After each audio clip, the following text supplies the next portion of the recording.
बिस्मिल्लाहिर्रहमानिर्रहीम। मेरे मुअज़्ज़ज़ सामईन, अस्सलामु अलैकुम वरहमतुल्लाहि वबरकातुहू।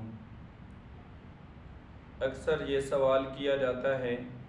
कि हिफ़्ज़ करने की सबसे बेहतरीन उम्र कौन सी है। तो भाई देखें,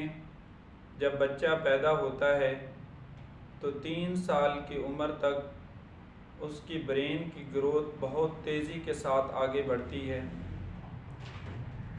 इस 3 साल की उम्र के बच्चे के ऊपर कोई ज़हनी प्रेशर नहीं डालना चाहिए,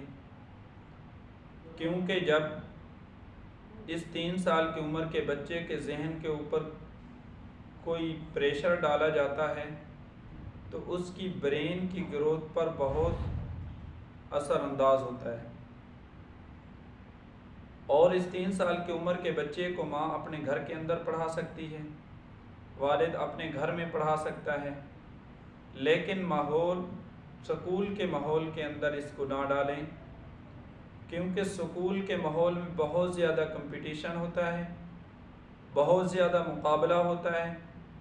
और जब बच्चा फर्स्ट नहीं आता तो उसके जहन के ऊपर एक प्रेशर की कंडीशन पैदा हो जाती है। हाँ, जब बच्चा 5 साल की उम्र को पहुंच जाए तो उस वक़्त उसकी ब्रेन की ग्रोथ 90% मुकम्मल हो चुकी होती है और उसके ब्रेन की वायरिंग मुकम्मल हो चुकी होती है। उस वक़्त अगर आप बच्चे को मदरसे के अंदर हिफ़्ज़ के लिए डालते हैं या स्कूल में दाखिल करवाते हैं तो उस वक़्त वो अपनी पढ़ाई के सिलसिले को अच्छी तरह आगे लेकर चल सकता है। लेकिन जब बच्चा 7 साल की उम्र को पहुंचता है तो उसके ब्रेन की ग्रोथ 100% मुकम्मल हो चुकी होती है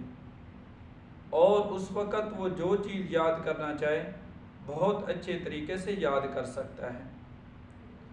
जर्मनी के अंदर एक एक्सपेरिमेंट किया गया, एक तजर्बा किया गया कि उन्होंने 5 साल की उम्र के बच्चों को भी पढ़ाया और ये देखा कि ये बड़े होकर क्या बने। फिर 7 साल की उम्र के बच्चों को भी पढ़ाया और फिर देखा कि ये बड़े होकर क्या बने। तो 5 साल की उम्र के बच्चों ने भी शुरू के अंदर बहुत अच्छे असरात मुरतब किए, बहुत अच्छे रिज़ल्ट दिए, लेकिन जो 7 साल की उम्र के बच्चे थे वो 5 साल की उम्र के बच्चों से बहुत ज़्यादा आगे निकल गए।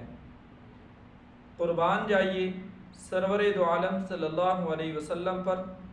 कि आप सल्लल्लाहु अलैहि वसल्लम ने आज से 1400 साल पहले ये फरमा दिया कि जब बच्चा 7 साल की उम्र को पहुंच जाए तो उसका बिस्तर अलग कर दो और उसको नमाज सिखाना शुरू कर दो। तो देखिए, शरीयत भी 7 साल की उम्र के बच्चे को ये मुकल्लफ बनाती है कि इस बच्चे के बिस्तर को अलग कर दें और फिर इसको नमाज पढ़ाना शुरू कर दें। तो हिफ़्ज़ कराने के लिए भी जो सबसे बेहतरीन उम्र है वो 7 साल की उम्र है, और ये ऐसी उम्र है कि बच्चा इस उम्र के अंदर जो चीज़ भी याद करना चाहे बहुत अच्छे तरीके से याद कर सकता है और बहुत देर तक याद रहती है, क्योंकि उस बच्चे का हाफ़ज़ा अन-नक्श कल हजर की तरह है। जिस तरह पत्थर के ऊपर एक लकीर होती है वो नहीं मिटती, तो इसी तरह 7 साल की उम्र का बच्चा भी जो चीज़ याद कर लेता है तो उसको फिर वो अच्छे तरीके से याद रहती है। और 5 साल की उम्र से लेकर 13 साल की उम्र तक ये बच्चा बहुत ज़्यादा अच्छे रिज़ल्ट दे सकता है कि वो कुरान पाक बहुत जल्द हिफ़्ज़ कर लेगा। दूसरी कैटेगरी है 13 साल की उम्र से लेकर 25 साल की उम्र के अफराद तक, कि उनके लिए अगर वो कुरान को हिफ़्ज़ करना चाहें तो वो भी कुरान को हिफ़्ज़ कर सकते हैं। या तो बहुत तेज़ी के साथ हिफ़्ज़ करेंगे या उनको कोई वक़्त दरकार होगा, तो वो भी